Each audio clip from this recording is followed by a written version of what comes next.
calculate number of photons emitted by a bulb of 40 watt by a bulb of 40 watt in 60 seconds. In 60 seconds with 50% efficiency. With 50% efficiency. ठीक है, wavelength of photon जो तुम्हें आपको given है, wavelength of photon, wavelength of photon is equal to 6200 angstrom.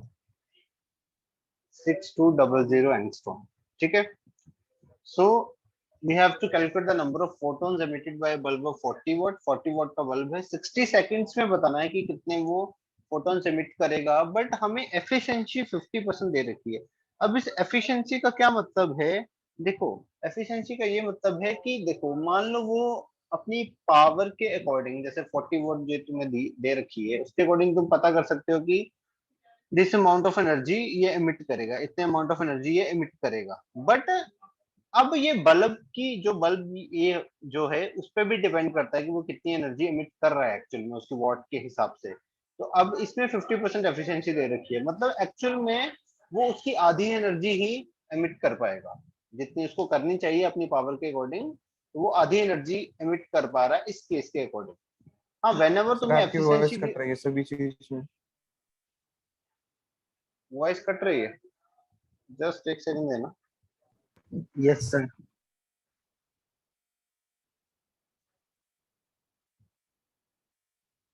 अभी भी cut रही है क्या वॉइस? नहीं सर, वो बस बीच में एक बार कटी थी, कट रही है. Yes sir. ठीक है, ठीक है. अब अभी सही है ना? ओके, ठीक. Yes sir. ठीक है. तो बेसिकली वो उसका आधी एनर्जी ही मिट कर पाएगा. 50% एफिशिएंसी का ये मतलब है. अगर एफिशिएंसी नहीं गिवन है तो हम 100% मान के चलते हैं. ठीक है, तो इसके अकॉर्डिंग इस क्वेश्चन को करो. ठीक है, करो इस क्वेश्चन को, बताओ क्या आंसर आ रहा है.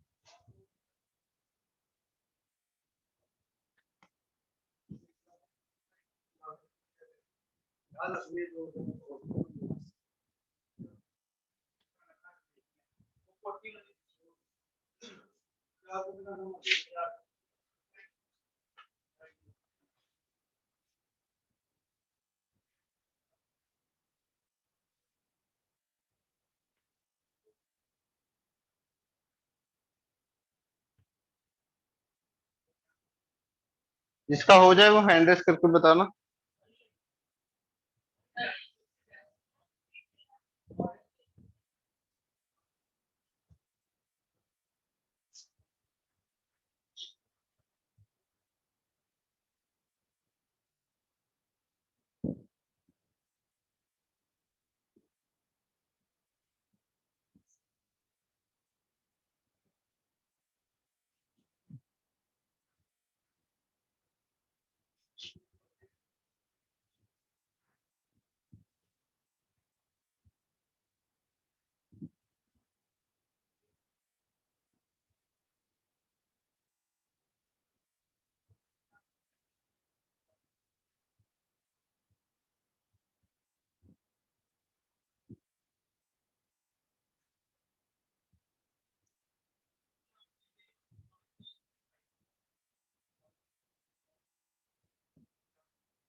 नहीं हुआ किसी का अभी तक?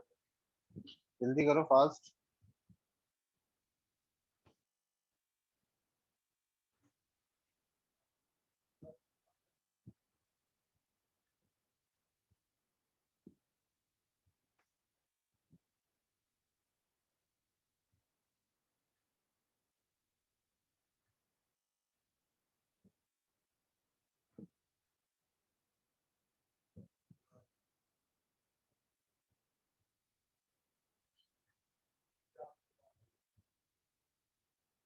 भाई कर भी रहे हो क्वेश्चन या नहीं कर रहे हो बताओ, Sir, 2 into हो 10 रहा है is to क्वेश्चन the या power नहीं हो 20. रहा?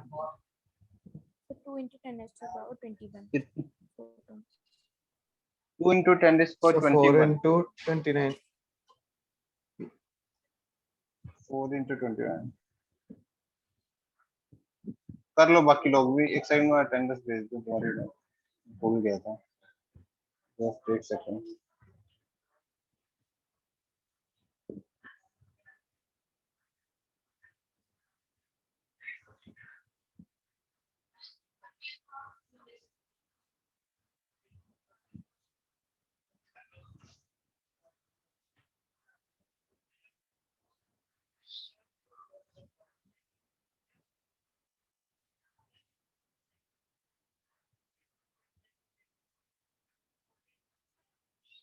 ठीक है भाई, एक बार डिस्कस कर लेते हैं।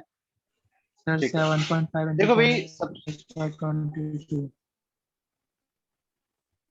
7.5 into 10 is to 22, ठीक है एक बार देख लेते हैं। यहाँ पे तो वैसे आंसर है 3.75 into 10 is to 21,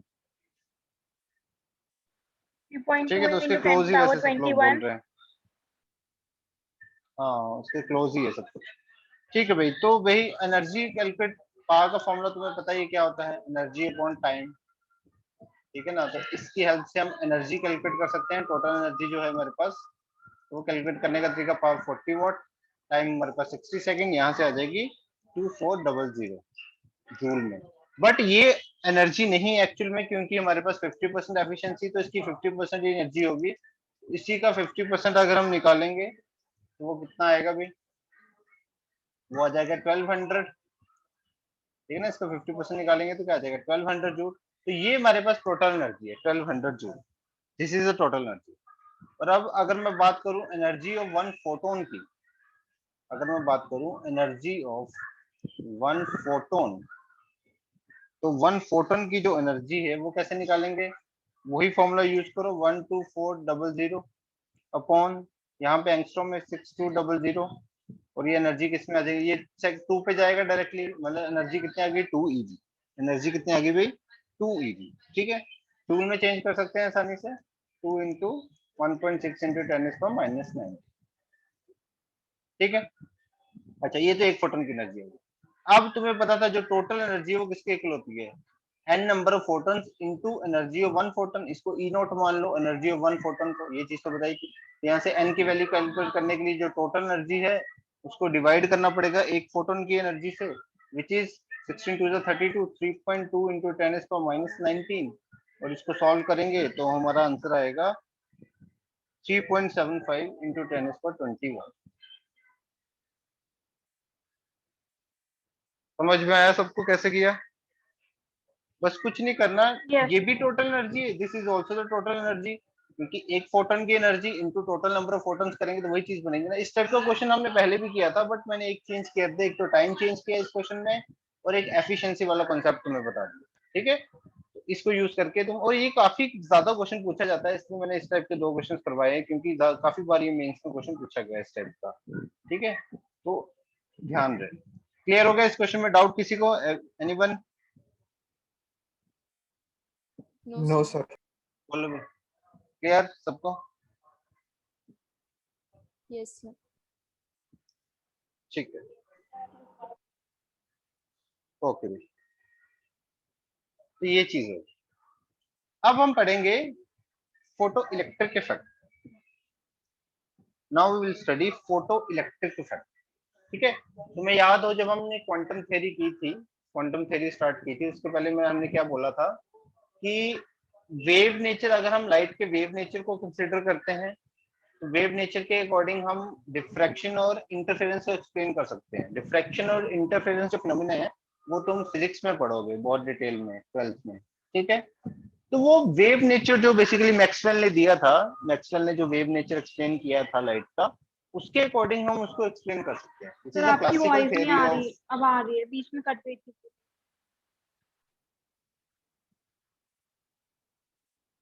अभी भी बीच में कट रही है आवाज? सर बार बार बीच में कटने लग जाती है कभी भी। Yes, sir.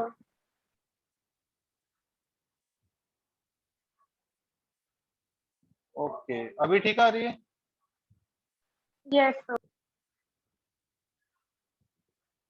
बीच बीच में कटने लग जाती है, ये पता नहीं बीच में वो कई बार ये इंटरनेट में ना पीछे फ्लक्चुएशंस होती हैं, कई बार ये दिक्कत आती है। ठीक है, क्योंकि वैसे तो अगर हम कहीं और इंटरनेट यूज करते हैं वहां तो पता नहीं चलता इस चीज का, बट लेक्चर के दौरान बीच में फ्लक्चुएशन आ गई, मान लो इंटरनेट नहीं चला तो वो आवाज आवाज कट जाती है। चलो देखते हैं, पता नहीं ये पीछे से हो रहा है, इसका मैं क्या कर सकता हूँ।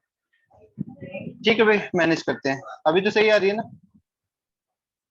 Yes, sir. Yes Yeah. Sir. ठीक है चलो। सर तो एक डाउट, बेसिकली मैं ये बता रहा था कि, हाँ बोलो। सर आइडोमेट्री क्या होता है? हाइड्रोमेट्री क्या होता है ये हम पढ़ेंगे जब गैसीय स्टेट वाला चैप्टर आएगा ना, उसके बाद एक छोटा सा टॉपिक होता है हाइड्रोमेट्री, तब पढ़ते हैं। ओके तुमने कहाँ से सुननी है ये? सर, ये बुक में था, some basic concept of chemistry वाले चैप्टर में क्वेश्चन था।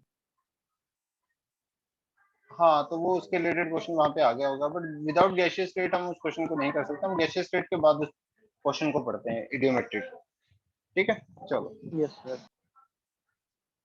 हाँ तो हम इसके बारे में डिस्कस कर रहे थे कि वो बेसिकली दो फिनोमेना जो मैक्सवेल की वेव थ्योरी थी उसके अकॉर्डिंग वो, बट जो पार्टिकल नेचर था जो कि क्वांटम थ्योरी में हमने पढ़ा बेसिकली, वो बेसिकली उससे एक्सप्लेन होता है फोटोइलेक्ट्रिक इफेक्ट और ब्लैक बॉडी रेडिएशन। ठीक है, तो अभी यहाँ फोटोइलेक्ट्रिक इफेक्ट और मेनली तो मेन फोटोइलेक्ट्रिक इफेक्ट ही है, ब्लैक बॉडी रेडिएशन हम इतना ज्यादा नहीं पढ़ते। मैं एक दो बस थोड़ा सा एक दो लाइन में तुम्हें ब्लैक बॉडी रेडिएशन बता दूंगा। ब्लैक बॉडी रेडिएशन तुम फिजिक्स में ज्यादा डिटेल में पढ़ते हो। ठीक है, फोटोइलेक्ट्रिक इफेक्ट वो शायद फिजिक्स में आता है, बट फोटोइलेक्ट्रिक इफेक्ट मैं तुम्हें अच्छे से पढ़ा दूंगा। ठीक है, वो तुम्हें फिजिक्स में जरूरत नहीं पड़ेगी इतनी ज्यादा, और ब्लैक बॉडी रिडक्शन फिजिक्स में ज्यादा डिटेल में पढ़ा जाएगा। ठीक है, तो इस चैप्टर का भी काफी पोर्शन फिजिक्स से मैच करता है, एक ये वाले चैप्टर का, एक थर्मोडायनेमिक्स वाले चैप्टर का, तो इन दोनों चैप्टर का काफी पोर्शन जो है फिजिक्स के साथ रिजेंबल करता है।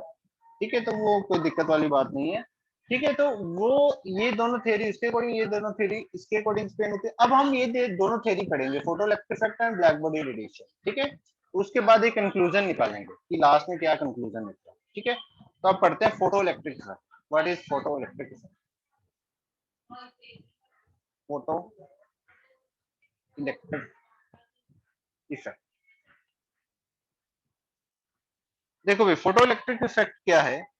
If a photon of if a photon of particular wavelength if a photon of particular wavelength is is incident incidented on the surface of metal, on the surface of metal on the surface of metal, the electrons are emitted, the electrons are emitted from the metal,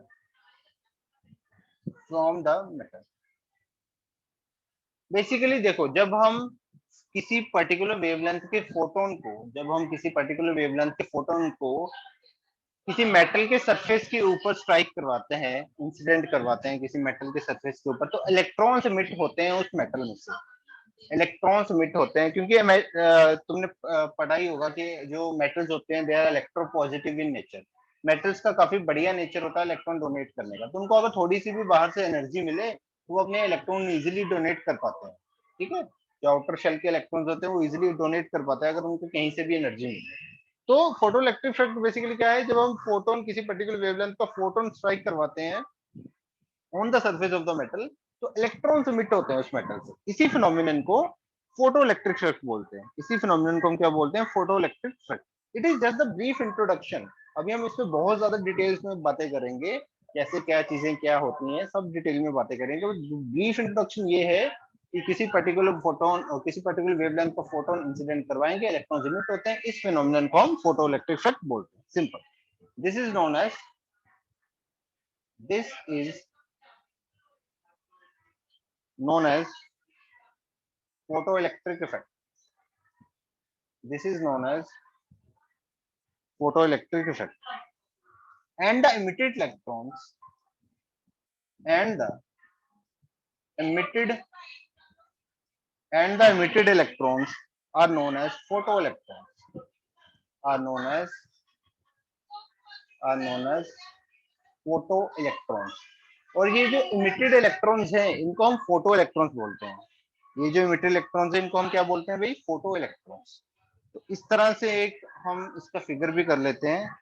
तो मान लो यहाँ पे हमारे पास कोई metal है, ठीक है, metal की कोई थिन शीट ले ली मैंने यहाँ पे हमने लगा दिया एक डिटेक्टर। इस तरह से एक डिटेक्टर लगाया हमने, ठीक है, इसको यहाँ से ज्वाइन किया। Just second. तो प्रॉपर सेटअप नहीं है, जस्ट एक थोड़ा सा आइडिया देने के लिए तुम्हें। यहाँ पे हमने एम मीटर लगाया just to measure the current, ठीक है, एंड इसको जस्ट कनेक्ट कर दिया। यहाँ पे एक हमने लगा दिया पॉजिटिव टर्मिनल, पॉजिटिव और नेगेटिव के साथ यहाँ से अटैच करके इसको यहाँ पे इस तरह से, ठीक है, ये इस तरह से यहाँ पे डाल दो, ठीक है। तो अब बेसिकली हम करेंगे क्या, हम एक फोटोन स्ट्राइक करवाएंगे इस मेटल के ऊपर। ये मेरे पास मेटल है, दिस इज अ मेटल, कोई भी हो सकती है, सोडियम, पोटाशियम, ठीक है, मैग्नीशियम, एनी मेटल, ठीक है, आयरन हो सकता है, एल्यूमिनियम हो सकता है, कोई भी मेटल है, ठीक है, उसमें हम कुछ फोटोन स्ट्राइक करवाएंगे। हमने क्या क्या स्ट्राइक करवाए? फोटोन स्ट्राइक करवाए, फोटोन स्ट्राइक करवाएंगे। हाँ, जैसे ही फोटोन स्ट्राइक करवाएंगे, ठीक है, जैसे यहाँ पे मैंने फोटोन स्ट्राइक करवाए, तो ये मेटल क्या करती है? इलेक्ट्रॉन एमिट करती है। Since the outer most electron of a metal is very loosely bounded to the nucleus, बहुत ही लूजली बाउंड होता है न्यूक्लियस से। ये सब चीजें तुम इनऑर्गेनिक में पढ़ोगे। तो नोट हर मेटल का नहीं लूजली बाउंड होता, कुछ मेटल्स का तो बहुत ज्यादा लूजली बाउंड होता है, कुछ का कम होता है, कुछ का ज्यादा होता है, but generally in general metal की ठीक ठाक टेंडेंसी होती है इलेक्ट्रॉन को एमिट करने की। अगर उनको कहीं से एनर्जी मिल जाए तो फोटॉन्स के थ्रू इनको एनर्जी मिलेगी, उसकी हेल्प से यहाँ से इलेक्ट्रॉन एमिट होगा। तो ये इलेक्ट्रॉन बेसिकली यहाँ डिटेक्टर में स्ट्राइक करेगा, जहां से हमें पता चलेगा इलेक्ट्रॉन निकला है, कितने इलेक्ट्रॉन निकले, वहां से ये एमिटर में पास करके हमें बेसिकली, क्योंकि करंट ऑब्वियसली इलेक्ट्रॉन यहाँ पे पास होंगे, क्योंकि ये पॉजिटिव चार्ज इसको ये पॉजिटिव प्लेट है, ये नेगेटिव प्लेट है, ये इसको अपनी तरफ विड्रॉ कर लेगी, करंट यहाँ मतलब इलेक्ट्रॉन यहाँ से पास ऑन कर जाएगा, तो उसकी वजह से बेसिकली क्या हो जाएगा, एक तरीके से करंट फ्लो हो गया, क्योंकि इलेक्ट्रॉन्स फ्लो ऑफ इलेक्ट्रॉन्स ही तो करंट होता है। तो उस वजह से हमें एक करंट का मेजरमेंट भी मिल जाएगा, जिससे हम चीजों को कैलकुलेट कर सकते हैं, कितने इलेक्ट्रॉन्स निकले, ठीक है, किस इंटेंसिटी से निकल रहे हैं, मतलब वो सब चीजें हमें कैलकुलेट करने को मिलेगी। तो वो सब चीजें हम ऑब्जर्वेशन में देखेंगे। अभी मोटी मोटी चीज ये है जो हमने देखा कि एक मेटल पे जो फोटोन स्ट्राइक करवाए वो इलेक्ट्रॉन एमिट करता है, बस इतनी सी बात अभी तक हमने पढ़ी है। और उस फिनोमिनन को हम फोटो इलेक्ट्रिक इफेक्ट बोल देते हैं। और जो इलेक्ट्रॉन्स एमिट होते हैं, जो एमिटेड इलेक्ट्रॉन्स होते हैं, उनको हम क्या बोल देते हैं? Photo electrons. उनको हम क्या बोलते हैं भाई? Photo electrons. यहां तक क्लियर हुआ सबको? Yes, sir. अच्छा, अब यहाँ पे हम कुछ ऑब्जर्वेशंस देखेंगे, ठीक है भाई, हम देखेंगे कुछ ऑब्जर्वेशंस, सम ऑब्जर्वेशंस, ठीक है भाई, कुछ ऑब्जर्वेशंस देखेंगे कि क्या क्या ऑब्जर्व किया गया फोटो इलेक्ट्रिक इफेक्ट से, ठीक है। तो फर्स्ट ऑब्जर्वेशन ये थी, देयर इज नो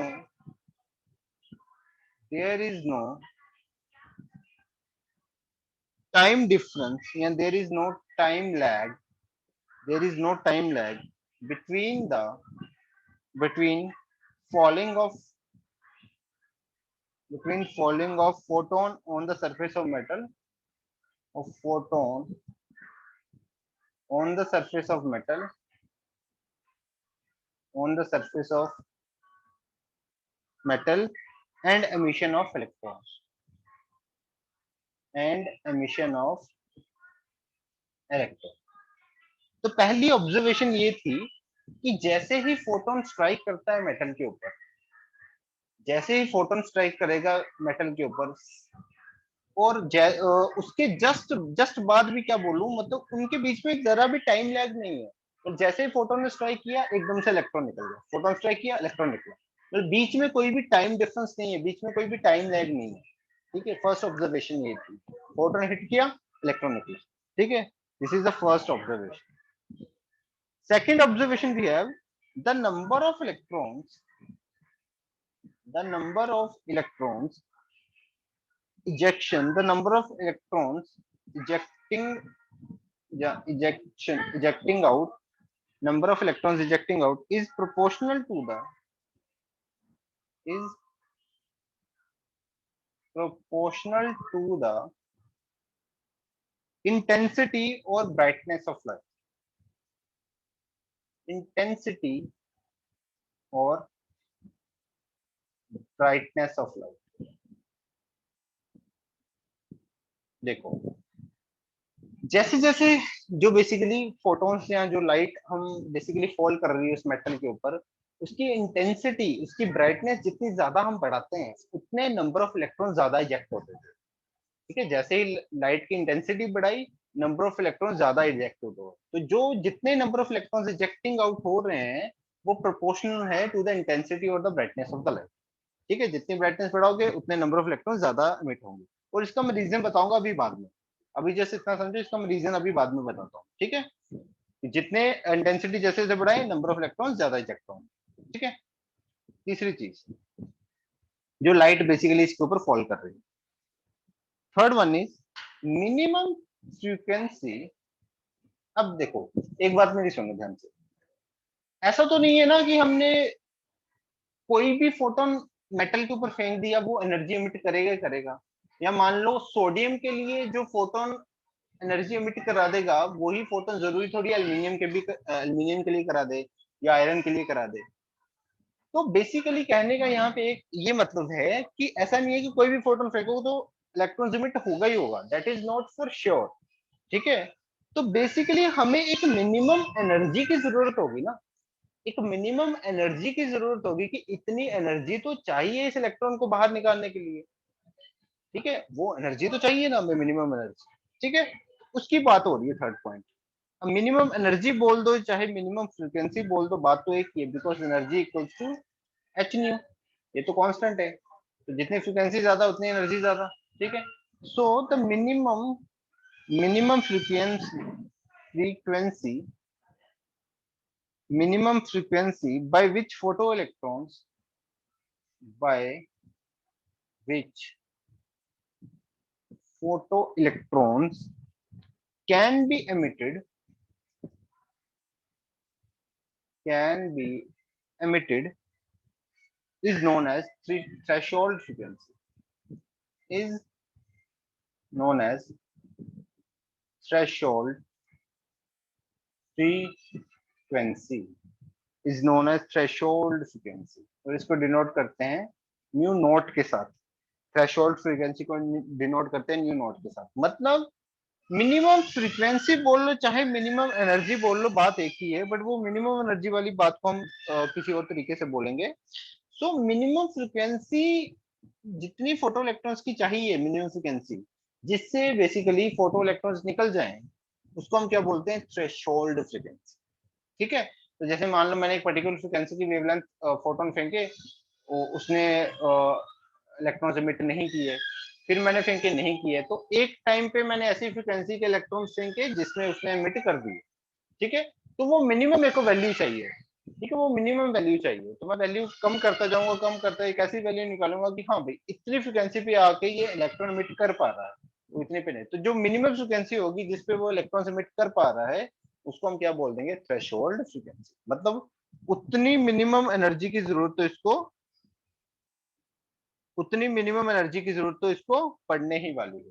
ठीक है, उतनी मिनिमम एनर्जी की जरूरत इसको पढ़ने ही वाली है. समझ गया ये बात सबको? ये 3 पॉइंट क्लियर है सबको? कोई डाउट यहाँ तक किसी को?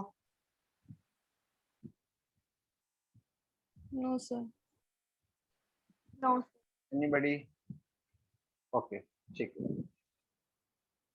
तो यहाँ तक लिखो, यहाँ तक राइट डाउन कर लो, हो जाए तो हैंड रेस कर लो.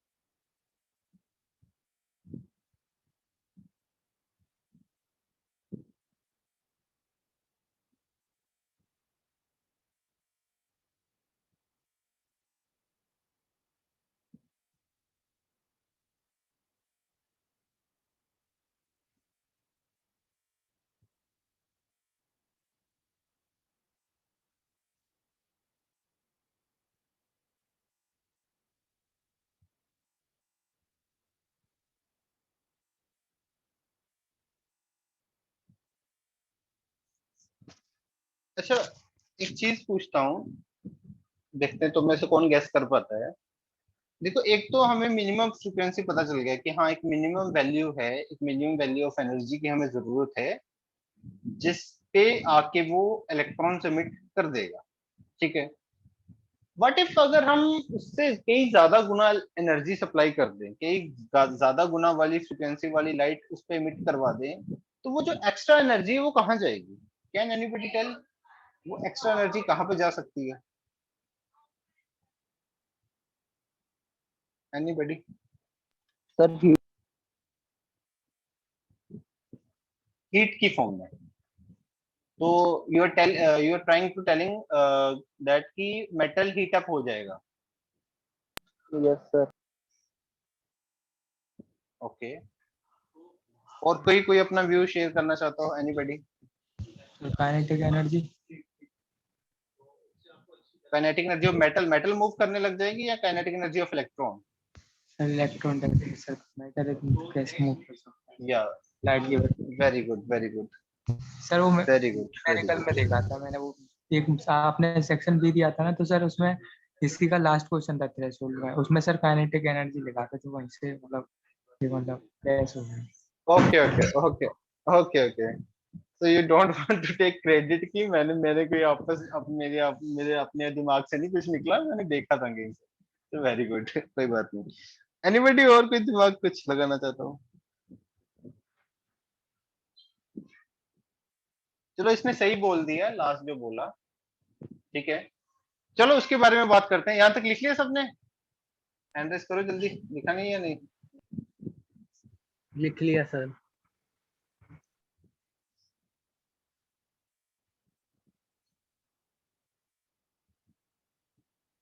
ठीक है गुड, आगे बढ़ते हैं।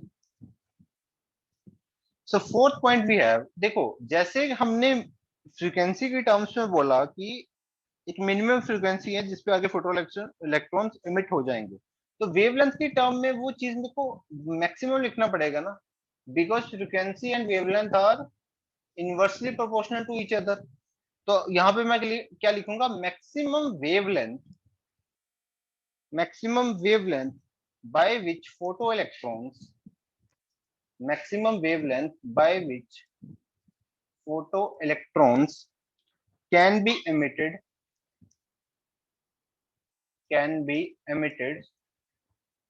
is known as threshold wavelength, is known as threshold wavelength, because because energy को हम वेवलेंथ की फॉर्म में भी रिप्रेजेंट करते हैं, एनर्जी को तो हम वेवलेंथ की फॉर्म में भी रिप्रेजेंट करते हैं, but wavelength and energies are inversely proportional to each other. तो यहाँ पे मैक्सिमम वेवलेंथ हम वर्ड यूज कर रहे हैं, देखो क्योंकि क्योंकि देखो मैंने मान लो वेवलेंथ बहुत कम रखी, तो वेवलेंथ बहुत कम रखूंगा तो एनर्जी तो बहुत ज्यादा होगी। तो मेरे को धीरे धीरे वेवलेंथ को बढ़ाते जाना, तो वो मैक्सिमम वेवलेंथ देखनी है कि जिसपे आके इलेक्ट्रॉन्स अभी भी एमिट हो पा रहे हैं, जिस वेवलेंथ पे आगे। क्योंकि अगर मैंने उससे ज्यादा वेवलेंथ बढ़ाई तो एनर्जी क्या हो जाएगी? उससे ज्यादा वेवलेंथ बढ़ाने पे एनर्जी एक लेवल से आके कम हो जाएगी, जिस एनर्जी पे वो इलेक्ट्रॉन नहीं निकलेगा। तो फ्रीक्वेंसी में जहां, क्योंकि frequency and energy are directly proportional to each other, तो फ्रीक्वेंसी पे जहां पे हमने मिनिमम वर्ड यूज किया, यहाँ पे हमें मैक्सिमम वर्ड यूज करना पड़ेगा। समझ में आ रही है ना ये चीज? Why this is maximum wavelength? ठीक यस है, सर। ठीक है, ओके। इससे ज्यादा वेवलेंथ रखेंगे तो एनर्जी उससे बहुत कम हो जाएगी, जिस वजह से उस एनर्जी पे वो इलेक्ट्रॉन एमिट नहीं कर पाएगा। So the maximum wavelength by which photoelectrons can be emitted, that wavelength is threshold wavelength, जिसको हम lambda नोट से डिनोट करते हैं, ठीक है। अब फ्रीक्वेंसी की भी बात कर ली, वेवलेंथ की भी बात कर ली, तो एनर्जी की भी कर लेते हैं। सो द एनर्जी corresponding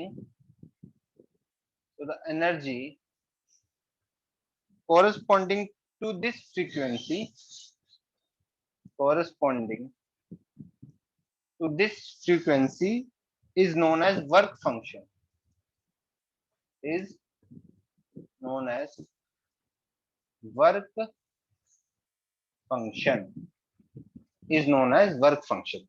तो एनर्जी जो basically the minimum energy that required to emit the electrons, that energy is called work function, उसको वर्क फंक्शन बोल दिया जाता है। ठीक है, तो यही जो थ्रेशोल्ड, यहाँ पे थ्रेशोल्ड लिखना बेटर रहेगा। तो थ्रेशोल्ड फ्रीक्वेंसी के साथ जो एनर्जी कॉरेस्पॉन्डिंग है, that means E equals to h nu. जो एच न्यू है, अच्छा, वर्क फंक्शन को डिनोट करते हैं हम W नोट से। तो W naught is nothing but a energy that minimum energy required to emit the electron. अब वो किसके इक्वल होगा? एच न्यू नोट के। वो किसके इक्वल है? एच न्यू नोट के। और वो और किसके इक्वल होगा? H c upon lambda naught के। जो वर्क फंक्शन की, वर्क फंक्शन क्या है? मिनिमम एनर्जी जितनी हमें चाहिए इलेक्ट्रॉन को emit करने के लिए। ये क्या थी? Minimum frequency. ये क्या थी? Maximum value. तो इसी एनर्जी की वैल्यू को हम किसके इक्वल लिख सकते हैं? ये W नोट से डिनोट करते हैं इसको। एच न्यू नोट के भी इक्वल लिख सकते हैं और h c upon lambda naught के भी इसको इक्वल लिखा जा सकता है। ठीक है भाई, क्लियर? क्लियर हो गया यहाँ तक? अच्छा, next point we have, that is the sixth point. Work function depends upon, work function depends upon the nature of matter, depends upon the nature of matter, कि मेटल का नेचर कैसा है। मैंने बोला ना, सोडियम हो गया तुम्हारा, पोटाशियम हो गया, मैग्नीशियम हो गया, इनकी ज्यादा टेंडेंसी बढ़िया होती है इलेक्ट्रॉन्स को emit करवाने की। तो मे बी इसके लिए हमें कम एनर्जी की रिक्वायरमेंट पड़े और बाकी किसी मेटल के लिए हमें ज्यादा एनर्जी की रिक्वायरमेंट पड़े। तो कितनी मिनिमम एनर्जी की जरूरत पड़ रही है in order to emit the electrons, that depend upon the metal to metal, that depends upon the metal, metal का नेचर कैसा है। ठीक है, that is the first thing. Seventh point is, if energy of photon, जो कि point already मैंने पूछा भी था तुमसे और बता भी दिया था किसी ने, if energy of photon is more than that of, is more than that of work function of metal, than that of work function of metal, work function of metal, then rest energy, then rest energy of photon, rest energy of photon will be converted into,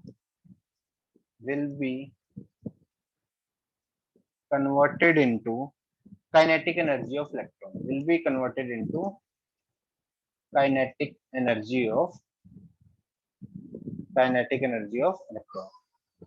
तो energy can neither be created nor be destroyed, energy कहीं खत्म तो होगी नहीं। तो अगर extra energy बच रही है तो वो कहीं तो जाएगी, तो वो एक्स्ट्रा एनर्जी बेसिकली कहाँ पे जा रही है? काइनेटिक एनर्जी ऑफ इलेक्ट्रॉन में कन्वर्ट हो जा रही है। तो मिनिमम अमाउंट ऑफ एनर्जी ने तो बेसिकली इलेक्ट्रॉन को बाहर निकालने में हेल्प की, तो बाकी जो एक्स्ट्रा एनर्जी हम प्रोवाइड करेंगे वो इलेक्ट्रॉन को काइनेटिक एनर्जी देने में हेल्प करेंगे। ठीक है भाई, सिंपल सी। 8th पॉइंट वी हैव, अच्छा, ये जो काइनेटिक एनर्जी की वैल्यू है इसको हम कैलकुलेट कैसे कर सकते हैं? Can anybody tell? रुको मैं एक मिनट, एक सेकंड, मैं किसी से पूछता हूँ स्पेसिफिकली। तो मेरे को बताएगा हिमांशु, मेरे को बताएगा हिमांशु। अगर मान लो मैं काइनेटिक एनर्जी की वैल्यू निकालना चाहता हूँ कि इलेक्ट्रॉन्स, मान लो मैंने एक फोटोन फेंका, किसी पर्टिकुलर एनर्जी का फोटोन जो है वो स्ट्राइक करवाया मेटल के ऊपर, और मेरे को वर्क फंक्शन की वैल्यू पता है, तो मैं काइनेटिक एनर्जी की वैल्यू कैसे निकालूंगा कि कितनी काइनेटिक एनर्जी मिलेगी इलेक्ट्रॉन को? हिमांशु बोलो। Sir 1/2 mv square. 1/2 mv square, but we do not know the velocity of the electron. हमें वेलोसिटी नहीं पता ना इलेक्ट्रॉन की। Yes. कैसे निकालेंगे? Sir, h mu naught plus 1/2 mv square. H new note तो वर्क फंक्शन हो गया, प्लस 1/2 mv स्क्वायर, तो तुमने तो काइनेटिक एनर्जी और वर्क फंक्शन को ऐड कर दिया, तो इससे क्या हुआ?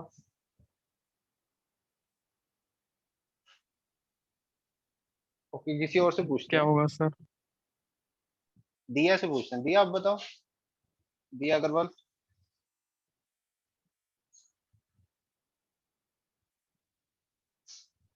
Sorry sir. Sorry, why sorry?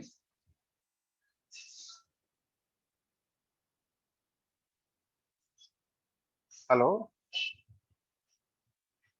Yes Diya, sir. Why sorry? Sorry क्यों बोल रहे हो? Sir as I don't know answer of this question. तो you don't need to be sorry. Just simply say that I do not know the answer. Okay, चलो किसी और से पूछते हैं। Yes sir. और कौन बताएगा? अमुक्ता से पूछते हैं। Amukta, do you have any idea? I also don't know. Okay चलो देखो, सुनो मेरी बात।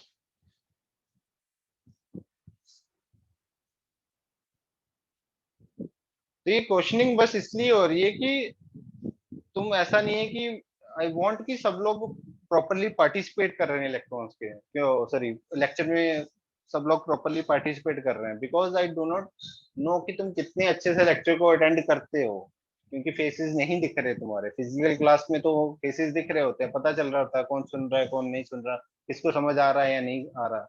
बट ऑनलाइन में ये थोड़ा सा गैप है, तो इस चीज को खत्म करने के लिए आई वाज आस्किंग क्वेश्चंस कि तुम्हें कितना समझ आ रहा है कितना नहीं आ रहा, और खुद से कितना दिमाग लगा पा रहे हो।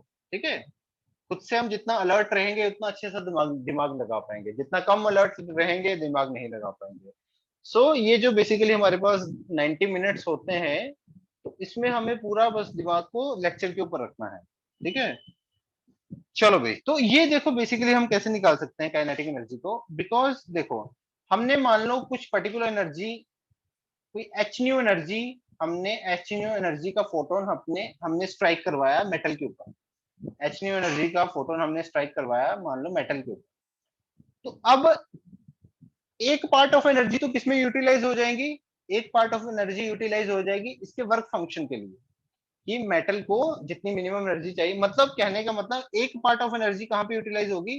जैसे मान लो इलेक्ट्रॉन है, ये बेसिकली मान लो न्यूक्लियस के साथ एसोसिएटेड है विद सम फोर्स, तो इस फोर्स ऑफ अट्रैक्शन को ब्रेक करने के लिए जो एनर्जी यूज हो जाएगी दैट इज वर्क फंक्शन। ठीक है, तो वो तो उसमें एनर्जी यूज हो जाएगी जो कि वर्क फंक्शन के इक्वल होती है। बाकी जो एक्स्ट्रा एनर्जी बचेगी दैट इज, वो किस में कन्वर्ट हो जाएगी? काइनेटिक एनर्जी में। तो काइनेटिक एनर्जी को हम कैसे निकाल सकते हैं? ये जो एच न्यू है, अगर मैं इससे एच न्यू नोट माइनस कर दूं तो मेरे को काइनेटिक एनर्जी मिल जाएगी, that is the incident ray energy. और ये वर्क फंक्शन वाला हो गया, तो उसमें से वर्क फंक्शन की वैल्यू को माइनस कर दूं तो जो भी एनर्जी बची वो किसमें कन्वर्ट हो जाएगी? काइनेटिक एनर्जी में। ठीक है भाई, समझ गए बात? और ऑब्वियसली ये काइनेटिक एनर्जी की वैल्यू निकालने का तभी फायदा है जब एच न्यू ज्यादा है एच न्यू नोट से। ठीक है, अगर कम है तो इलेक्ट्रॉन ही नहीं निकलेगा, अगर कम है तो इलेक्ट्रॉन ही नहीं निकल सकता। समझ गए बात को? क्लियर हो गया ये पॉइंट सबको? यस। ठीक है, ओके वेरी गुड। इतना लिखो, इतना लिख लो, हो जाए तो हैंड रेस कर देना।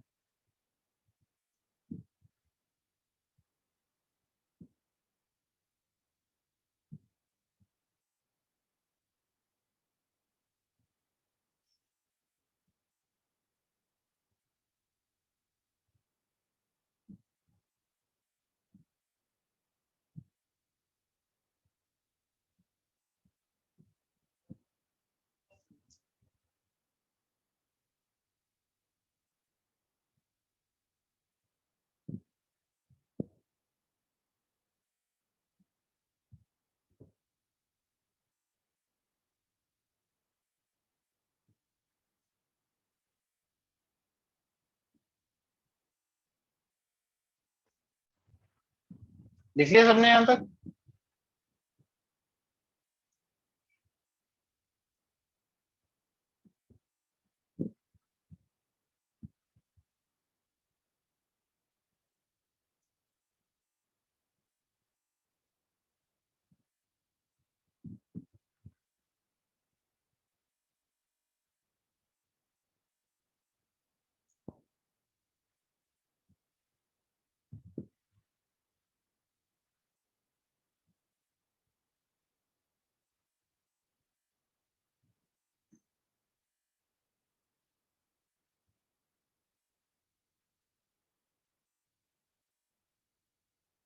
लिख लिया सबने भाई?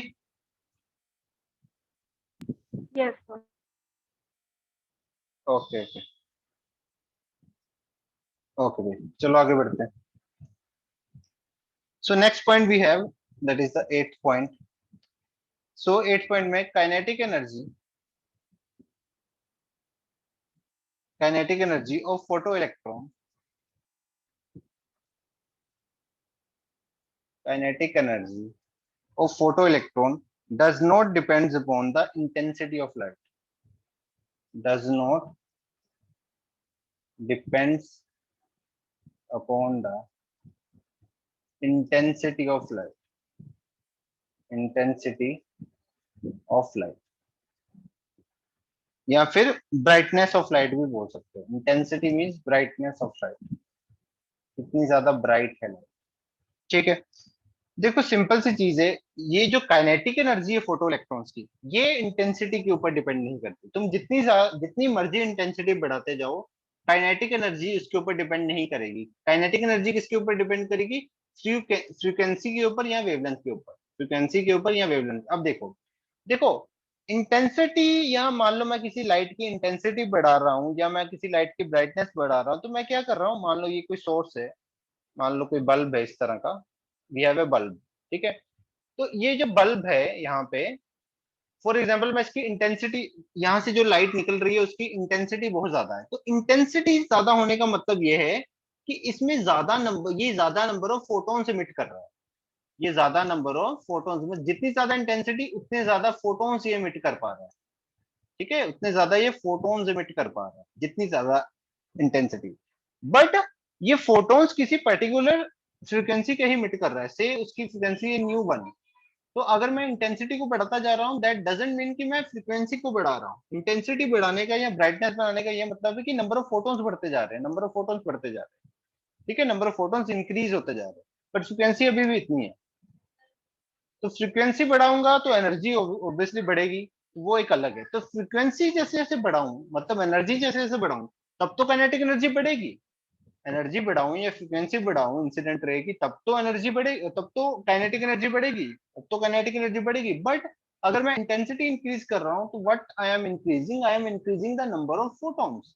और नंबर ऑफ फोटॉन्स इंक्रीज होने से काइनेटिक एनर्जी इंक्रीज नहीं होगी, नंबर ऑफ फोटॉन्स इंक्रीज होने से ज्यादा नंबर ऑफ इलेक्ट्रॉन्स निकलेंगे. बिकॉज बिकॉज एक फोटोन एक इलेक्ट्रॉन को इमिट करवाने में हेल्प करता है. मान लो ये एटम है, यहाँ पे इलेक्ट्रॉन है, तो एक फोटोन आएगा, इस इलेक्ट्रॉन पे स्ट्राइक करेगा, इसको एनर्जी प्रोवाइड करेगा, और ये इलेक्ट्रॉन झट से बाहर निकल जाएगा.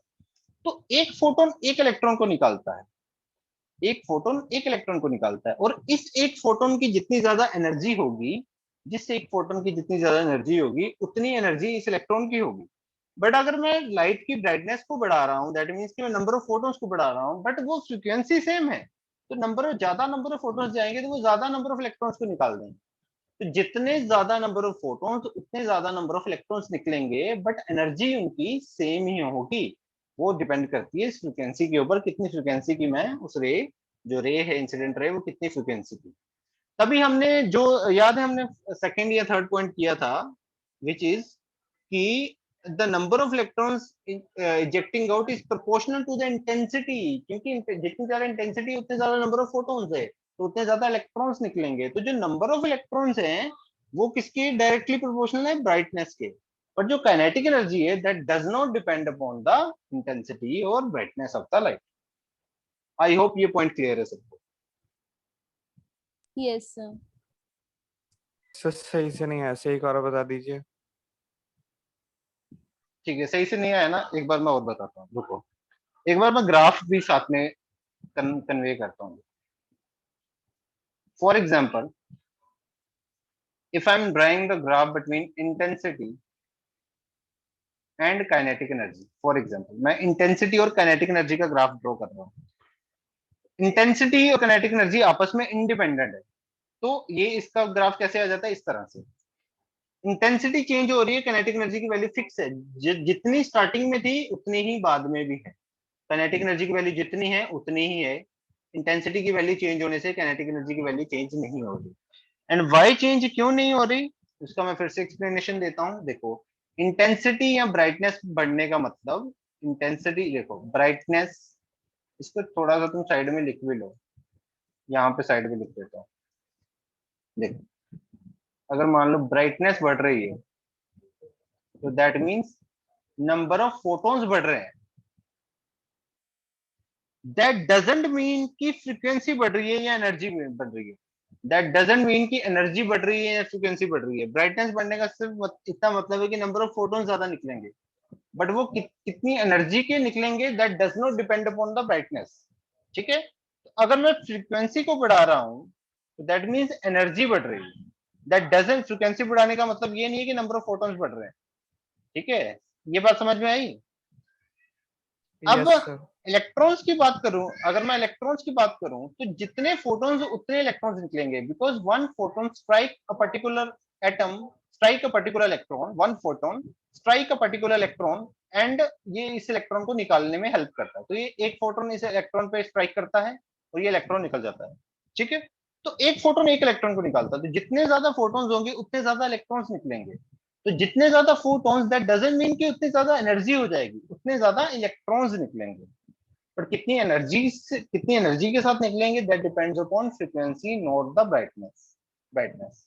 और अगर मैं फ्रीक्वेंसी बढ़ा दूं दैट डजंट मीन कि ज्यादा इलेक्ट्रॉन्स निकलने लग जाएंगे, क्योंकि वो तो नंबर ऑफ फोटॉन्स पे डिपेंड करता है, वो तो ब्राइटनेस के ऊपर डिपेंड करता है।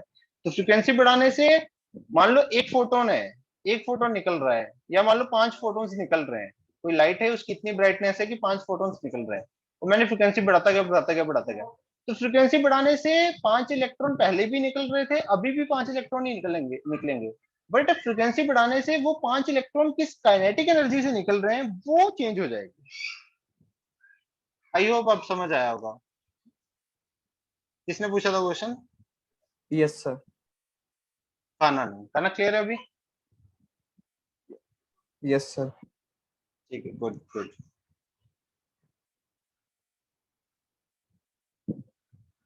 That is the case, okay.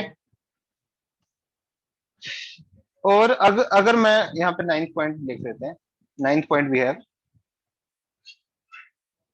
Kinetic energy of photoelectrons depends upon frequency of light. Depends upon frequency of light.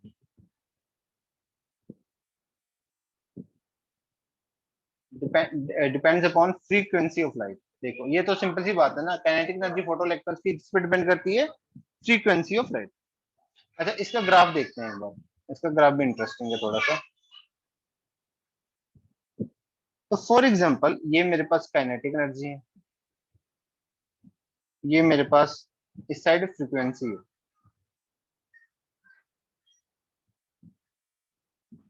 अच्छा देखो, जब फ्रीक्वेंसी की वैल्यू 0 होगी तब तो इलेक्ट्रॉन निकलेगा ही नहीं, जैसे जैसे फ्रीक्वेंसी बढ़ेगी, एक पॉइंट ऐसा आएगा विच इज न्यू नोड।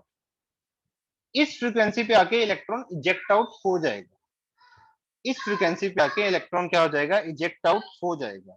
ठीक है, फिर इसके बाद मैं फ्रीक्वेंसी बढ़ाऊंगा तो जो इलेक्ट्रॉन इजेक्ट आउट हुआ है उसकी काइनेटिक एनर्जी बढ़ती जाएगी। That is directly proportional. तभी ये स्ट्रेट लाइन ग्राफ आ रहा है। ठीक है, तो इस तरह से, तो यहां तक इलेक्ट्रॉन निकला नहीं। जैसे न्यू नोड फ्रीक्वेंसी तक पहुंचे इलेक्ट्रॉन निकल गया, उससे ज्यादा फ्रीक्वेंसी बढ़ाते गए तो काइनेटिक एनर्जी बढ़ती जा रही है। क्लियर हो गया? ये क्या, ये दोनों ग्राफ्स क्लियर है सबको? Yes, sir. Very good. And there we have a 10th point which is very important, और मैं पहले ही बता चुका हूँ इस पॉइंट के बारे में। 10th point is one photon removes one electron irrespective of its energy,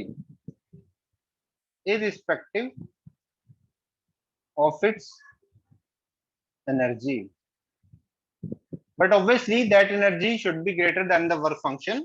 ये भी तुम यहाँ ब्रैकेट में लिख सकते हो कि that energy should be greater than the work function. ये पता, ये लिखने की जरूरत नहीं है, ठीक है। तो ये चीज मैं ऑलरेडी बता चुका हूँ, एक फोटोन एक इलेक्ट्रॉन को ही रिमूव कर सकता है, एक फोटोन एक इलेक्ट्रॉन को ही रिमूव करेगा irrespective of its energy, but that energy should be greater than the work function, otherwise electron निकलेगा ही नहीं। बट उसके बाद तुम कितनी भी एनर्जी कर दो, कितनी भी एनर्जी कर दो, वो इलेक्ट्रॉन तो एक ही निकालेगा, बट उस इलेक्ट्रॉन की काइनेटिक एनर्जी बढ़ती जाएगी, बस इतनी सी बात। उस इलेक्ट्रॉन की काइनेटिक एनर्जी बढ़ेगी, बट एक फोटोन एक इलेक्ट्रॉन ही निकालेगा, दैट इज फॉर श्योर। और यहीं से हमने बोला था ना कि इंटरफेरेंस और डिफ्रैक्शन जो फिनोमिनन है, ये तो हमें लाइट के वेव नेचर के हिसाब से एक्सप्लेन हो जाते हैं। ये लाइट के वेव, जब तुम इंटरफेरेंस और डिफ्रैक्शन पढ़ोगे, यू विल अंडरस्टैंड कि ये वेव नेचर से ही एक्सप्लेन हो रहे हैं, ये वेव नेचर से ही एक्सप्लेन हो रहे हैं। But whenever we see the phenomena like this, like photoelectric effect, तो हमें पता चलता है कि बेसिकली ऐसा नहीं है। क्योंकि यहाँ पे तुम देख रहे हो ना कि जो एनर्जी है वो क्वांटाइज्ड है, एक फोटोन आया, उसने एक इलेक्ट्रॉन को निकाला, कॉन्टिन्यूस फॉर्म में नहीं है, डिस्क्रीट फॉर्म में है, पैकेट्स ऑफ एनर्जी। एक पैकेट गया, एक फोटोन गया, ठक एक इलेक्ट्रॉन गया, दूसरा फोटोन गया, ठक दूसरा इलेक्ट्रॉन गया, तीसरा फोटोन गया। तो यहां से पता चल रहा है कि this is a discontinuous form of energy, discrete form of energy, it is not the continuous form of energy. ठीक है भाई, तो इस तरह से आइडिया लगा कि इसका पार्टिकल नेचर भी है, ठीक है। तो वहां से फिर कॉन्सेप्ट निकलता है ड्यून नेचर का, जिसको हम बाद में देखेंगे। पहले तुम इस पे कॉन्सेंट्रेटेड रहो, ठीक है, इस पे कॉन्सेंट्रेटेड रहते हैं, ठीक है। यहाँ तक ये तीनों पॉइंट्स क्लियर, यहाँ तक क्लियर है सबको, कोई डाउट इसमें यहाँ तक?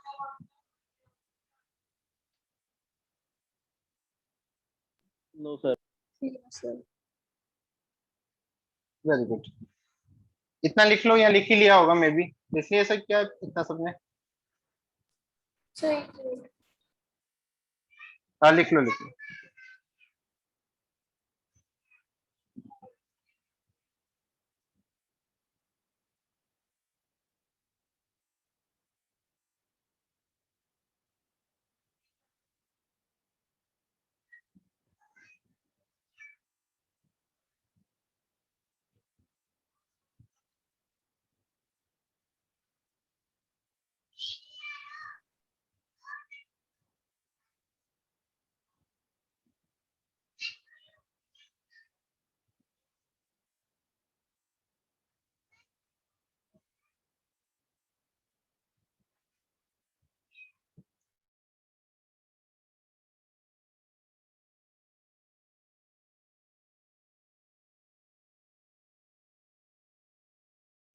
रिटर्न डन भाई?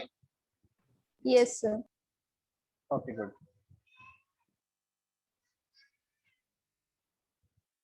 तो एक क्वेश्चन देखते हैं।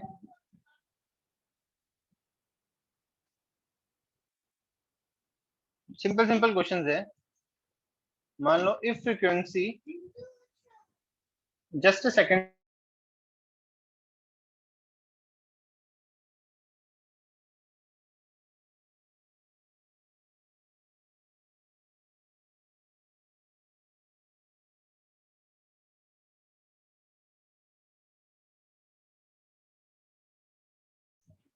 हाँ भाई।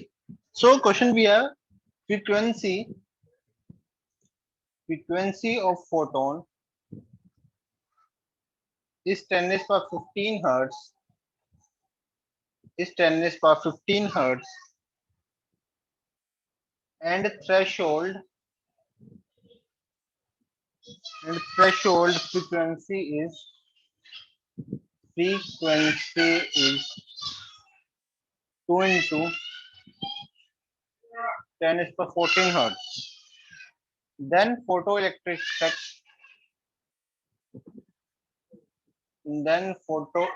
effect takes place or not,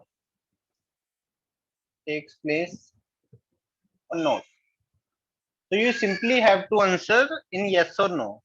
Yes or no में आंसर बताना, बताओ yes होगा no होगा? Yes sir. Come on. Yes.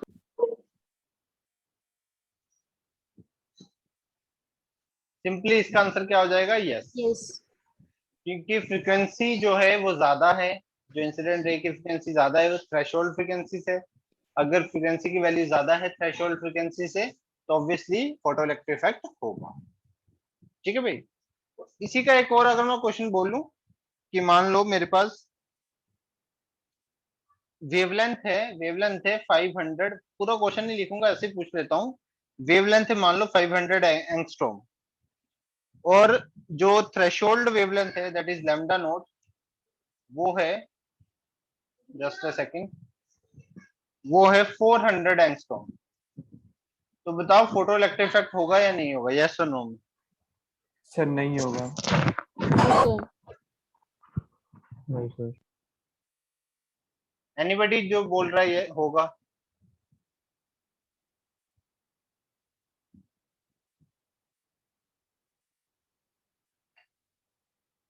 तो सिंपल सी बात है, अगर फ्रीक्वेंसी की वैल्यू ज्यादा होनी चाहिए as compare to threshold frequency, तो वेवलेंथ की वैल्यू क्या होनी चाहिए? कम होनी चाहिए। वेवलेंथ की वैल्यू क्या होनी चाहिए? कम होनी चाहिए। फ्रीक्वेंसी की वैल्यू ज्यादा होनी चाहिए थ्रेशोल्ड फ्रीक्वेंसी से, वेवलेंथ की वैल्यू कम होनी चाहिए थ्रेशोल्ड वेवलेंथ से। ठीक है, वेवलेंथ की वैल्यू कम होनी चाहिए, तो यहाँ पे तो ज्यादा है, तो इसलिए यहाँ पे फोटोइलेक्ट्रिक इफेक्ट नहीं है। ठीक है, समझ के भाई ये दोनों क्वेश्चन? Yes, sir. चलो, किसी को भी कोई डाउट है तो पूछ सकते हैं। नेक्स्ट क्वेश्चन करो। The threshold frequency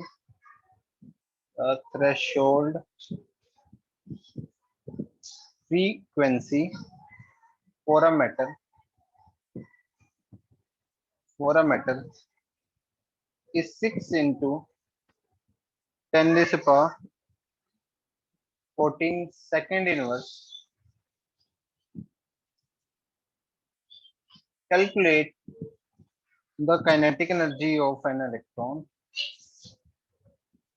Kinetic energy of an electron when radiation of frequency, when radiation of frequency 1.1 into 10 raised to power 15 second inverse strike the metal. करो इस क्वेश्चन को, और answer should be joule. Joule में answer चाहिए, answer joule में होना चाहिए। करो इस क्वेश्चन को जल्दी से।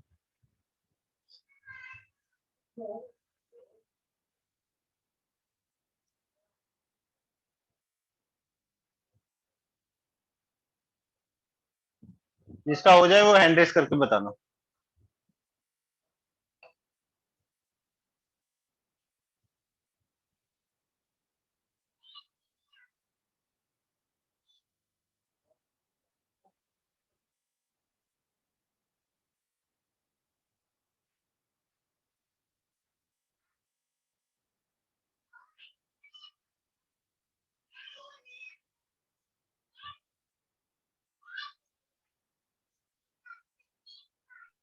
Sir, 3.31 into 10 raised to sir power minus 3.3 19 into joule. 10 to the power minus 90। Okay, एक मिनट, क्या क्या बोला भाई? 3.3 इंटू 10 to minus 19. किसी ने बोला था? हाँ, very good, this is the right answer. 3.3 into 10 to minus 19 is the right answer. जिन्होंने भी ये आंसर किया है सही है। तो सिंपली हमें इस क्वेश्चन में क्या करना था, देखो हमें थ्रेशोल्ड फ्रीक्वेंसी की वैल्यू पता थी, हमें काइनेटिक एनर्जी की वैल्यू निकालनी थी, और हमें जो रेडिएशन फ्रीक्वेंसी थी, इंसिडेंट रे की जो फ्रीक्वेंसी थी, वो भी हमें गिवन थी। तो सिंपली काइनेटिक एनर्जी मैंने बताई थी, था कैसे कैलकुलेट करना है। H new minus H new note, इसमें एच कॉमन निकाल लेते हैं तो न्यू माइनस न्यू नोट आ जाता। फिर कैलकुलेशंस आगे कैरी ऑन करते हैं। वी हैव 1.1, न्यू की वैल्यू 1.1 इंटू 10⁻15 माइनस 6 इंटू 10⁻14। ठीक है भाई, फिर इसको माइनस कर सकते थे क्या? इसको माइनस इस तरह से करते हैं, यहाँ पे अगर 11 इंटू 10⁻, यहाँ पे 11 करते तो यहाँ पे 10⁻14 हो जाता, 6 इंटू 10⁻14। अब देखो, अब क्या कर सकते थे, 10⁻14 को कॉमन निकाल सकते थे। ठीक है, तो अगर निकालते तो यहाँ पे h इंटू 10⁻14 आ जाता। तो मतलब नेक्स्ट स्टेप में कर लो। ये कैलकुलेशन को इजी करके बता रहा हूँ कैसे कर सकते हो कैलकुलेशन को इजी, क्योंकि देखो इस चैप्टर में न्यूमेरिकल्स इजी आते हैं। This is more kind of A conceptual chapter. Numericals easy होते हैं बट थोड़ी सी कैलकुलेशन जरूर मुश्किल होती है हर न्यूमेरिकल, वो तुमने अभी तक ऑब्जर्व कर ही लिया होगा। तो 10⁻14 कॉमन निकाल लोगे तो 11 में से 6 माइनस करोगे तो कितना आ जाएगा, 5। बस इसको आगे कैलकुलेट कर लो तो तुम्हें आंसर मिल जाएगा। h की वैल्यू पुट कर दो, 6.626 इंटू 10⁻34 इंटू 10⁻34 इंटू 10⁻14 इंटू 5। तो यहाँ से तुम्हें आंसर मिल जाएगा। क्लियर है? और answer is 3.313 into 10⁻19 joule. Clear है भाई? किसी को डाउट इस क्वेश्चन में? Anybody?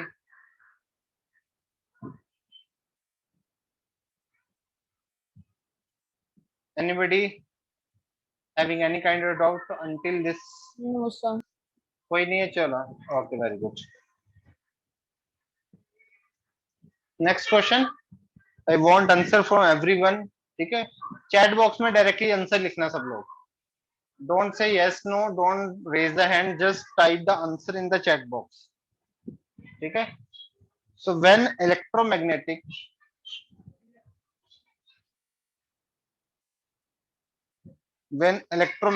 radiation of wavelength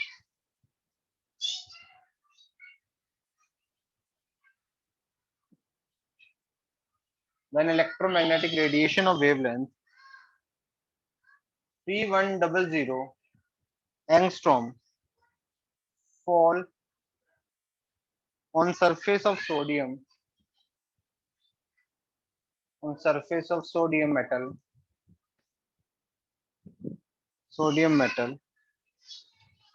electrons are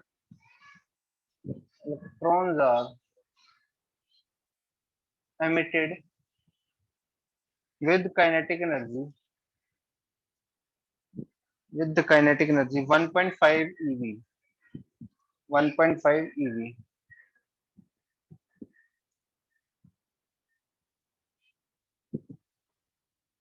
Determine the work function of sodium. Determine the work function of sodium. Answer EV में ही निकालना, आंसर ईवी में ही निकालना। जिसका आंसर हो जाए just type in the chat box. Let's see कौन सबसे पहले रिप्लाई करता है with accurate answer. It's a kind of fastest finger first but with accuracy. Let's see the chat box. 2.5 eV, very good. Aditya का answer आ गया, but अभी मेरे को पता नहीं आदित्य सही है या गलत है, तो तुमने आंसर रजिस्टर कर दिया है। बाकियों का देखते हैं।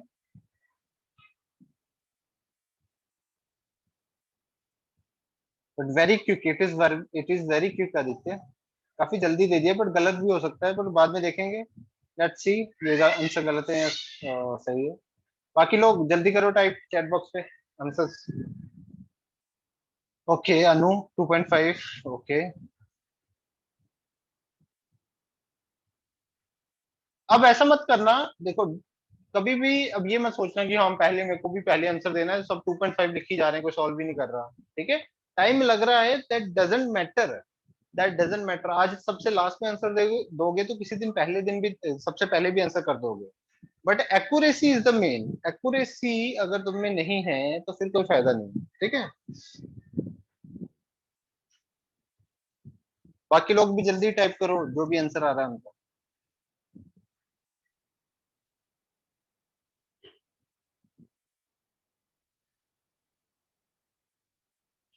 पता नहीं बाकी लोग अब क्या कर रहे हैं, मेरे को समझ नहीं आ रहा। सो इतना टाइम नहीं लगना चाहिए इस क्वेश्चन में वैसे। बाकियों का नहीं हुआ सच में, सिर्फ आदित्य और अनु का ही हुआ है।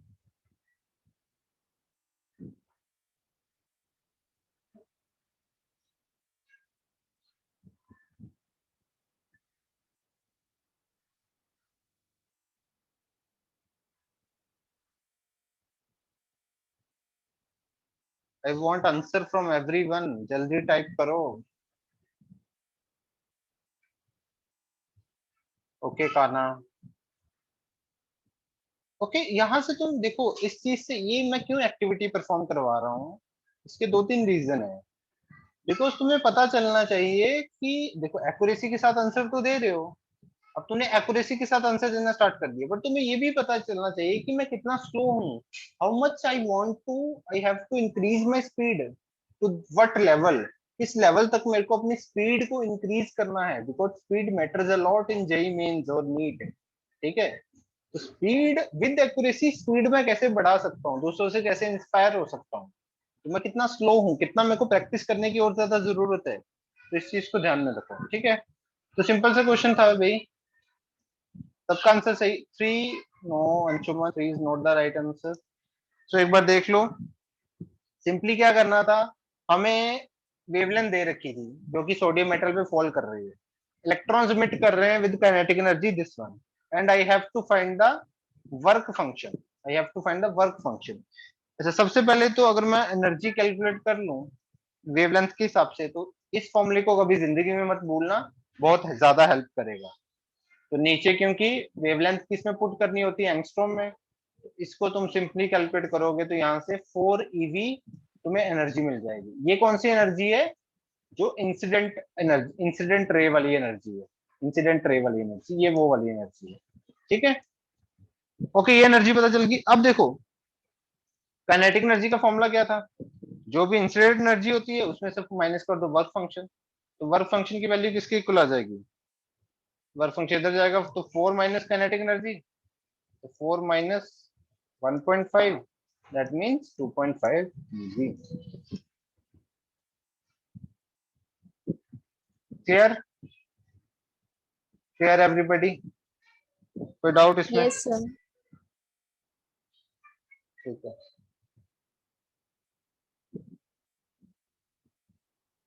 नेक्स्ट क्वेश्चन पे सर चलें।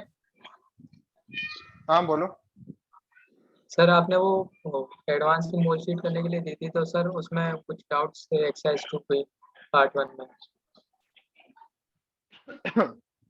नेक्स्ट लेक्चर वही होगा हमारा, जो भी हमारा नेक्स्ट लेक्चर होगा that will be mole concept की एडवांस की एक्सरसाइज 2 की डिस्कशन के लिए होगा।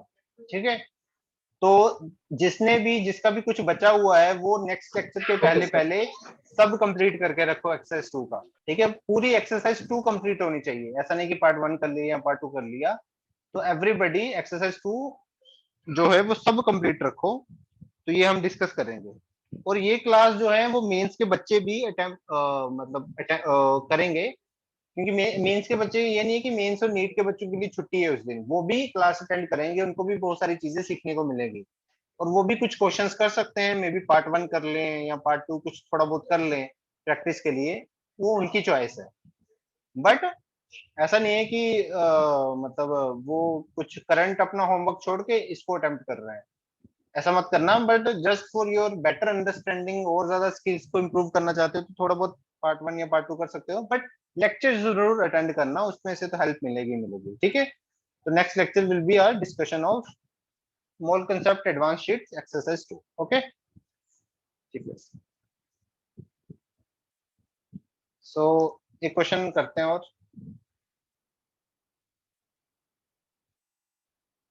क्वेश्चन इस साथ साथ में क्वेश्चन लिखो सब लोग।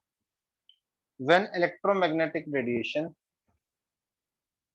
EM रेडिएशन लिख देता हूँ, when electromagnetic radiation of wavelength 300 of wavelength 300 nanometer falls on surface of sodium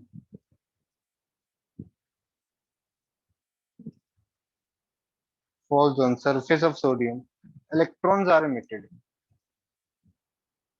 Electrons are emitted with kinetic energy of 1.68 into 10 raised to power 5 joule per mole. Joules per mole. ठीक है, इसमें first तुम्हें बताना है what is the minimum energy, what is the minimum energy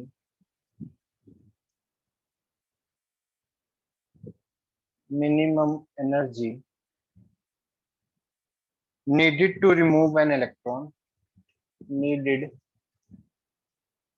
to remove an electron, and second one is what is the maximum wavelength, what is the maximum wavelength that will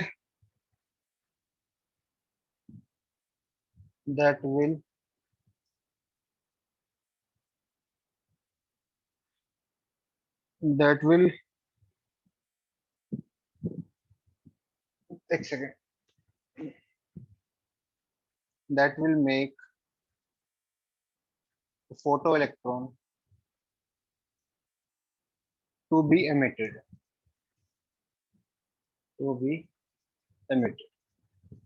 करो ये दोनों questions.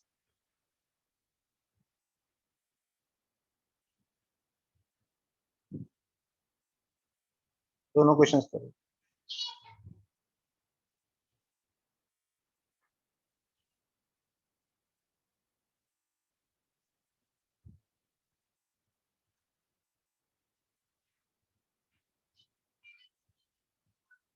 जिसके भी हो जाए वो hand raise करना, मैं जस्ट एक सेकंड में आया, तुम तब तक करो क्वेश्चन। जिसका भी हो जाए वो उसमें चैट बॉक्स पे टाइप कर देना आंसर।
हाँ भाई ठीक है, आंसर आगे सबके। Okay, we have W naught equals to 0. 2.31। ठीक है, चलो एक बार देखते हैं, सॉल्व करते हैं एक बार मिलके। ठीक है भाई, तो सबसे पहले तो देखो हमें क्या गिवन था, 300 नैनोमीटर की जो रेडिएशन थी वो फॉल कर रही थी सोडियम के ऊपर और इलेक्ट्रॉन्स एमिट हो रहे थे विद दिस पर्टिकुलर। एक बार चलो आप सुन लो एक बार सब लोग, देखते हैं आंसर्स किसके सही हैं फिर किसके गलत हैं, वो खुद वेरीफाई हो जाएगा। ठीक है, तो बेसिकली हमारे पास ईएम रेडिएशन थी जिसकी वेवलेंथ 300 नैनोमीटर थी। ठीक है, वो इलेक्ट्रॉन्स एमिट कर रहे थे इतनी एनर्जी के साथ। ठीक है, अच्छा बट यहाँ पे जो एनर्जी दे रखी है वो पर मोल दे रखी है, यहाँ पे जो एनर्जी दे रखी है वो पर मोल दे रखी है। तो अगर मैं एक इलेक्ट्रॉन के हिसाब से निकालूं तो वो कितनी आएगी, 1.6 इंटू 10⁵। एक मोल में कितने इलेक्ट्रॉन, 6.023। मैं 6.023 इंटू 10⁻23 से इसको डिवाइड करूंगा तो अप्रोक्सीमेटली वी गेट 0.28 इंटू 10⁻⁹। ठीक है, ये क्योंकि ये वैल्यू पर मोल थी तो अब मैंने अभी एनर्जी निकाल ली पर इलेक्ट्रॉन के हिसाब से। समझ आई बात, मैंने कहा किसके हिसाब से निकाल ली, पर इलेक्ट्रॉन के हिसाब से। तो अब यहाँ पे देखो लैम्डा जो था वो कितना गिवन था, लैम्डा जो गिवन था दैट इज 300 नैनोमीटर। एंगस्ट्रॉम में कितना आ जाएगा, 3000 एंगस्ट्रॉम आ जाएगा ना, एंगस्ट्रॉम में कितना आ जाएगा, 3000 एंगस्ट्रॉम आ जाएगा। समझ गए, तो अगर मैं एनर्जी निकालना चाहता हूं, अगर मैं फोटोन की अगर एनर्जी निकालना चाहता हूं तो वो कैसे निकालूंगा, बोलो भाई सजेशन दो अपनी। सिंपली क्या करना पड़ेगा, 12400 3000 से डिवाइड करना।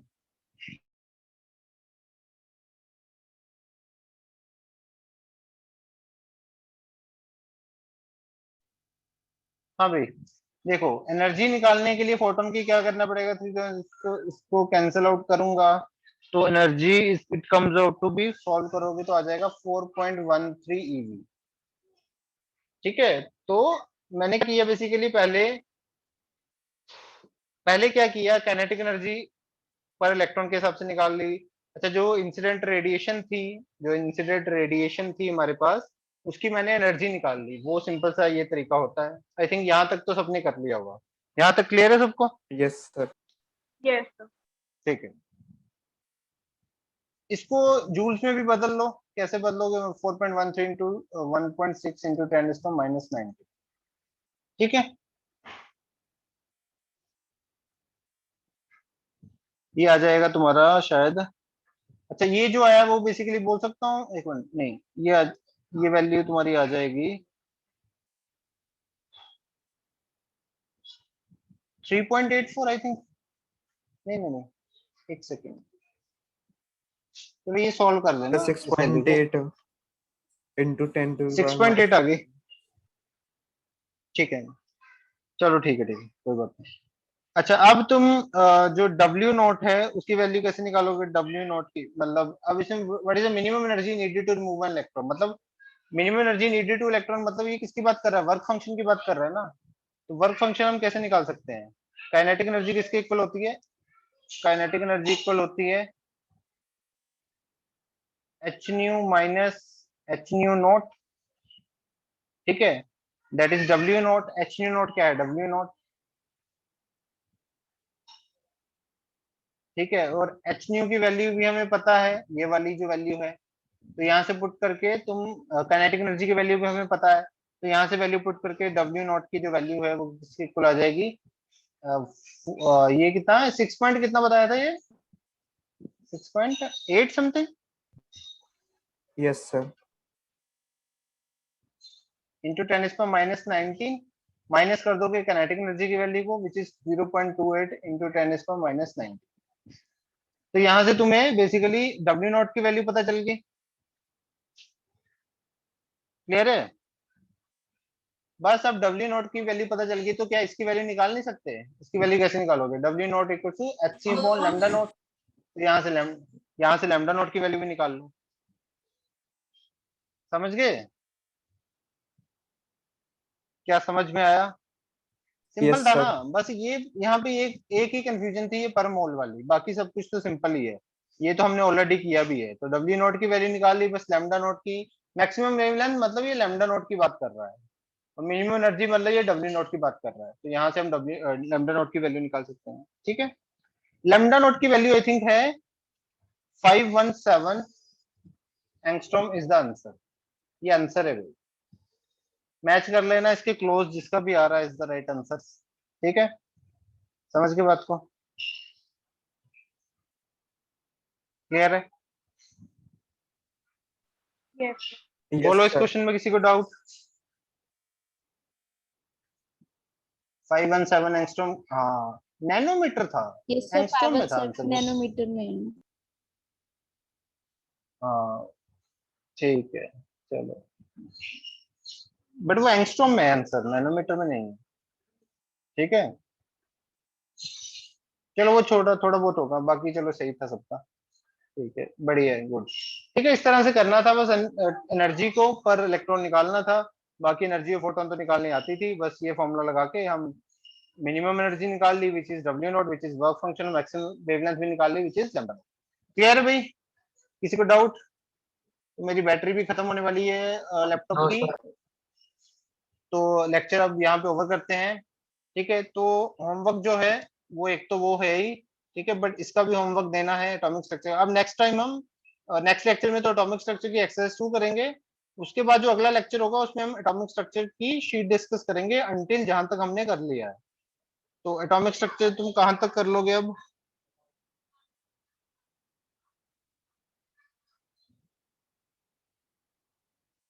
आई थिंक ये होप सबको समझ में आ गया। किसी को ना आया हो समझ में अभी भी तो यू में आस्क। ठीक है, अभी भी सेक्शन एक्सरसाइज 1 में तो तुम वही कर सकते हो, सेक्शन ए बी। ठीक है, बट क्योंकि वो बोहर मॉडल है उसके बाद, क्योंकि ये चैप्टर बहुत बड़ा है इस कारण ये दिक्कत आ रही है। एक्सरसाइज 2 में अगर देखूं तो तुम कर पाओगे।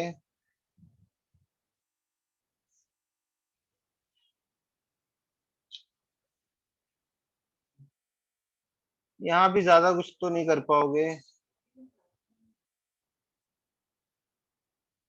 क्वेश्चन देख लेना 1 to 6 कर लेना, इतने कर पाओगे। ठीक है,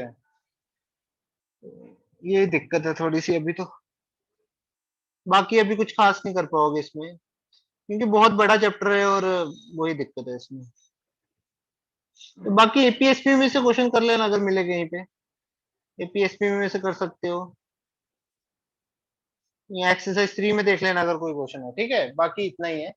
ठीक है भाई, आज का लेक्चर इतना ही, फिर मिलते हैं नेक्स्ट लेक्चर में, तब तक के लिए बाय बाय। ओके भाई, बाय बाय।